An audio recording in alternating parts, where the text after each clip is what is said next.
vuestra gentileza sea conocida de todos los hombres. Cuidado, porque el Señor está cerca. Y de este versículo decíamos que hay pocas cosas que nos quiten más el gozo que una relación conflictiva con otras personas. Que a veces por querer conseguir todo lo que queremos, sin ceder en alguna de nuestras pretensiones, por legítimas que sean, como seguramente les estaba pasando a Evodia y a Síntique, podemos perder el gozo que tenemos en la comunión en la iglesia. Bien, pues otra de estas cosas que nos arrebatan el gozo la vamos a ver hoy. Y es la tiranía que ejerce sobre nosotros las situaciones, las circunstancias adversas que a veces nos rodean. Así que, hermanos, versículos del 1 al 7. Así que, hermanos míos, amados y deseados, gozo y corona mía, estad así firmes en el Señor. Amados, ruego a Evodia y a Síntique que sean de un mismo sentir en el Señor. Asimismo, te ruego también a ti, compañero fiel, que ayudes a estas que combatieron juntamente conmigo en el Evangelio, con Clemente también y los demás colaboradores míos, cuyos nombres están en el libro de la vida. Así que ahora, y estando firmes en el Señor, y siendo también de un mismo sentir en el Señor, ahora ya podéis sentir el gozo del Señor siempre. Así que versículo 4, regocijaos ahora sí en el Señor siempre. Otra vez digo, regocijaos.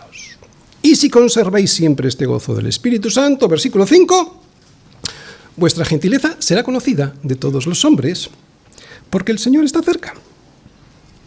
Pero aún quiero que sepáis algo más para que podáis conservar el gozo del Espíritu Santo. Y es lo siguiente, y está ahí en el versículo 6. Por nada estéis afanosos, sino sean conocidas vuestras peticiones delante de Dios en toda oración y ruego, con acción de gracias. Y la paz de Dios, esa que sobrepasa todo entendimiento, guardará vuestros corazones y vuestros pensamientos en Cristo Jesús. Paz. Paz a pesar de la adversidad. ¿Cómo evitar la tiranía de la ansiedad? Filipenses 4, versículos 6 y 7. El tema del sermón de hoy consiste en aprender a descansar en el Señor para evitar ser manipulados por las circunstancias que nos rodean y así poder llegar a tener la paz de Dios. Os lo vuelvo a repetir. Vamos a aprender hoy a descansar en el Señor para evitar ser manipulados por las circunstancias que nos rodean y así poder conseguir la paz del Señor. Paz que nos devolverá el gozo de la salvación, un gozo que solemos perder cuando las pruebas a las que nos vemos sometidos terminan por dominarnos. Primera parte, una introducción. Por nada estéis afanosos, sino sean conocidas vuestras peticiones delante de Dios en toda oración y ruego con acción de gracias.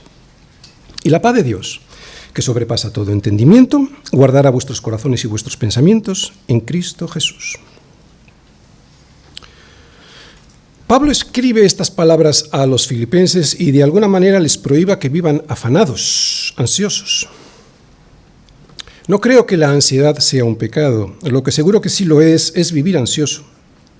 Es estar en un permanente estado de afán y de ansiedad que destroza toda tu existencia y la de los que te rodean. Y lo primero que quiero diferenciar es el afán y la ansiedad espiritual de ese afán y de esa ansiedad producida por una enfermedad. Esto es algo que han de tratar los médicos adecuados.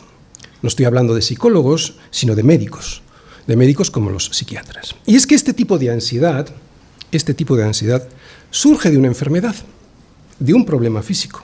Por eso ha de ser tratada esta enfermedad por un especialista médico, ¿no? El especialista médico adecuado. Pero no es de este tipo de ansiedad de la que Pablo está hablando. A lo que él se refiere es a una ansiedad que es el resultado de un problema espiritual, no de un problema físico. Este tipo de afán que provoca ansiedad, que es el que nos afecta a la mayoría, es por la falta de confianza en Dios, por no descansar en el poder de Dios y en sus promesas. Pablo aquí usa el imperativo. Él nos dice que no estemos afanosos. Y si esto es una orden, y nuestra vida diaria la vivimos afanados y ansiosos, lo que está ocurriendo, por lo tanto, es que estamos desobedeciendo a la palabra de Dios, y esto sin duda sí que es un pecado. Es un pecado que nos va a afectar a nosotros, por supuesto, y así lo hemos vivido muchos. Pero no solo a nosotros, sino a los que nos rodean, les vamos a hacer la vida muy difícil. Yo sé de lo que hablo, porque estuve muchos años de mi vida viviendo en un hogar con una ansiedad a flor de piel. Algo que me contagiaron y que supuso una verdadera tortura a lo largo de toda mi vida, hasta que, gracias a Dios, pude deshacerme de semejante infierno. No es bueno vivir ansioso, ni mucho menos vivir al lado de gente ansiosa. Otra cosa que tenemos que tener en cuenta antes de empezar, y para no andar justificándonos en nuestro pecado, es que Pablo no solo dice que no estemos afanosos. Lo que él dice es: por nada estéis afanosos.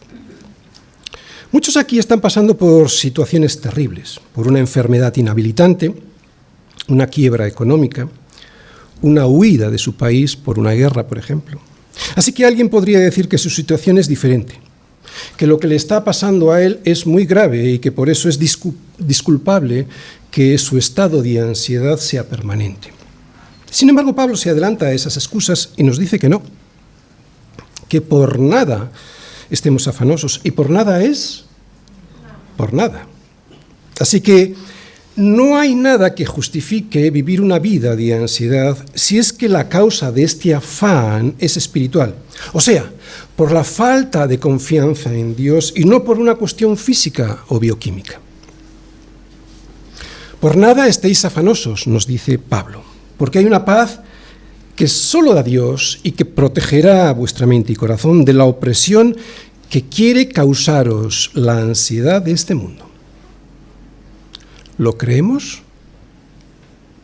¿Creemos en esta promesa? Porque tenemos en estos versículos, si es que los llegamos a entender y poner por obra, una promesa de Dios impresionante. No hay nadie en el mundo capaz de proporcionar esta paz que Dios dice que solo Él da. Y si esto es cierto, y ya os adelanto yo que puedo dar fe de que esto sí es así, entonces no hay mayor consuelo que este para poder soportar una vida en la que sí o sí lo vamos a pasar mal en muchas ocasiones. ¿Recordáis a David cuando huía de Absalón, su hijo? Nos dice en el Salmo 3, en el versículo 5, yo me acosté y dormí y me desperté porque el Señor me sustentaba. ¿Quién puede decir esto todos los días de su vida, verdad? Porque cualquiera se puede acostar, pero dormir ya es otra historia. David, y a pesar de las persecuciones de todos sus enemigos, nos dice que se acostaba y dormía. Más aún, nos dice que se despertaba porque era el Señor quien le sustentaba. Esto es fe.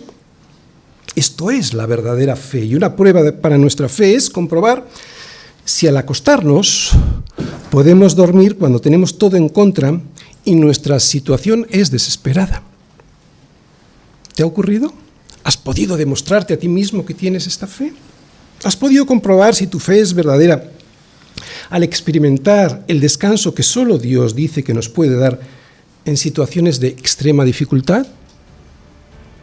¿Crees que hay alguna diferencia entre tú y el resto de los que no creen en Dios? ¿Podemos ser de testimonio a los demás al reflejar esta paz que sobrepasa todo entendimiento y por lo tanto que por eso es un milagro? ¿O vivimos como el resto, afanados por todo, sin paz, sin serenidad ni tranquilidad?